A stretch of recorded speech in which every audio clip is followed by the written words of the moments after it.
Hello, my dear viewers. A warm welcome to one and all. You see, we have been looking into the usage of chanting mantras in our physical and mental and energy bodies. So, in this context, I cannot help talking or mentioning about the great mantra that is nothing but the Gayathri mantra. I am sure all of you know it, but still I thought I will highlight a few points about the Gayathri mantra. Okay, and finally I will recite and show you how to recite. Okay, you see, as I said earlier, this Gayathri mantra is like a sloka actually, because it is formed of many words and each and every word has its meaning, in-depth meaning. Okay, but altogether, the essence of the meaning is the power which is giving me the knowledge or wisdom. Let me bow down to you. Let me bow down to the power which is driving me or which is giving me the knowledge and the wisdom. That is the meaning. Okay, and when you know the meaning, when you see the meaning, you know it is not attached to any particular religion. You know, after all, religions are man-made. But this Gayatri mantra is not coined by a man. It is coined by a great saint. You might have heard of this Rishi Vishwamitra. Okay, I am not going into the details of the story, but Vishwamitra, in his intensive tapas, he got this mantra. And he named it as Gayathri because Gaya, Kaya. Kaya means the body. And Thiri means the wick. Okay, see, for lighting a lamp, what do you need? You need a lamp, you need oil, and you need a wick.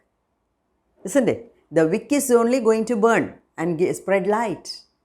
So, Vishwamitra, he used his body as a wick to burn itself to spread the light. Then you see the intensity of his tapas. To that extent, intensively he did the tapas, and the universe got pleased, and so the universe gave this mantra to him. And he, knowing that in Kali Yuga his descendants are going to suffer, he thought, let me make a record of it. And this is how all the 4 Vedas are formed. The Vedas, the short form of Vedas are the Upanishads, then the Puranas, Shiva Puran, Vishwa Puran, Garuda Puran, like that lot of Puranas, 18 Puranas there. All these are written for us to understand and follow. They never needed any written form. And you know, in olden days it was passed on from word to word, as mouth to mouth. But the Vedas are the records where these things are officially recorded for the benefit of us. Okay, and you know, actually the meaning is, it is worshipping, it is referring to the sun god, or it is referring to the goddess Gayathri having 5 heads. And as I said, the meaning is very, very simple. And if you go deep into the meaning, there are plenty of explanations available on YouTube, in the books. Let us not go into all the explanations, you become mad. So stick on to a few simple explanations. And as I said, this is the gist of it, that is the power. I bow down to the power which is giving me the knowledge. Okay, that is the meaning. So let us say this, that is Om BHUR BHUVAH SVAH Savitur Varenyam Bhargo Devasya DHIMAHI DHIYO na Prachodayat. So this is the mantra, and see, this is formed of many words. It's a long mantra similar to the slokas, so when you recite this, you should not make any mistakes. See, if once or twice if there is a slip of the tongue, it's okay. But continuously, if you are going to recite with mantra, mistakes or with wrong pronunciation, it will have an adverse effect on your physical and mental and energy body. Okay, so just note down the wordings, write in your own language, in whichever language you are familiar, listen to it many times, and then you get to it. Okay, so by reciting this, definitely you are able to raise yourself to the level of the universe, and you are able to manifest whatever you want. Okay, that's it. And so there cannot be any mistakes while reciting this. And as I said earlier, you can do it 108 times in the morning or in the evening or both the times, like that. Okay, make it into 108 times continuously, and you know, as you say, you find a lot of positive changes in you. Okay, and see, there's a short story. I don't want to elaborate on that. There's a short story to highlight the importance of chanting this mantra, Gayathri mantra. That is, see, you know, in the olden days, in the night, the king and his ministers used to take rounds around the city, around the place, to see what the people talk about him, how his kingdom is flourishing, or is it are the people suffering from poverty, or are the people happy because of his administration, like that he wants to know. So all the rajas, kings, used to take a few people like his ministers and go around in a disguised manner, isn't it? That is one way of administration. Like that, when the king and the minister were walking, there came a place where an old man, like a beggar, was lying down, and you know, a lot of bad smell came from that place, from him. So the king actually didn't want to go near him. He said, I cannot tolerate this. Why this fellow is like this? Then the minister said, okay, my lord, you please stay away from him. He is stinking. Anyway, I will go and talk to him. You please stay away from him, like that. Then the minister went to him, and he asked, why are you like this, stinking, not taking bath? Why are you like this, lying all the time? Then he said, what? Where is the question of me taking bath? I don't get enough food. Not even one meal a day I am getting.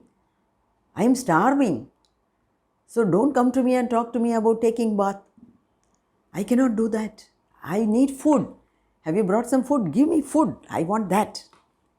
Obviously, when we are feeling hungry also, we know how we feel when we don't have food, isn't it? Then the minister said, okay, all that you need is food. I will give you food. I will make arrangements to get you food. Okay, but will you do one thing? I will give you a work. You have to execute that. He said, as long as I get food, I can do anything. Then the minister told him to recite a sloka. So now you know what sloka it is, what mantra it is. It is nothing other than the Gayathri mantra. So the minister taught him this, and he said, I'll give you 10 rupees a day, or I'll send you food. You take the food 3 times a day, take bath, and the rest of the time you keep reciting this. The beggar was very happy. He said, as long as I get 3 meals a day, that is the happiest thing for me. Any work you give me, I will do it. The minister said, okay, do only this. Keep chanting this mantra. The days passed by, the king forgot, the minister also forgot about the fellow. And after a long time, when the king and the minister came to the same spot, there was a very big queue. Many people were standing in the queue with lot of flowers and gifts and whatnot. And on top of a rock, a fellow was sitting, and the radiance coming out of the face was so much. Thejas, we call it. That is the bright light. That is his aura around the head was so yellow, so bright. His face was so enchanting to see. And he was giving advices to people one by one. Then the king said, "Who is this fellow? We have never seen such a fellow in our kingdom. Who is this? You never told me." Okay, I will tell you. Then he said, "My lord, once upon a time when we came here, you saw a fellow who was stinking, and this fellow is the same person." Then, you know the rest of the story. The minister explained to him about Gayathri mantra, and then the king also started reciting. And this is, whether it is really happened or not, let us not bother. It may be a cooked up story, but what is the essence of it? What is the moral of the story? If you recite Gayathri mantra regularly with concentration, you can also raise yourself to the level of a rishi, a jnani, and you get all radiance from your face. Your energy level will increase. What not. So, is it not better that we start immediately? Okay? So, start doing it. Those who are already know the sloka, keep reciting. Those who do not know, must practice. Okay? Wish you all the best. This is also one of the ways to reach mukti.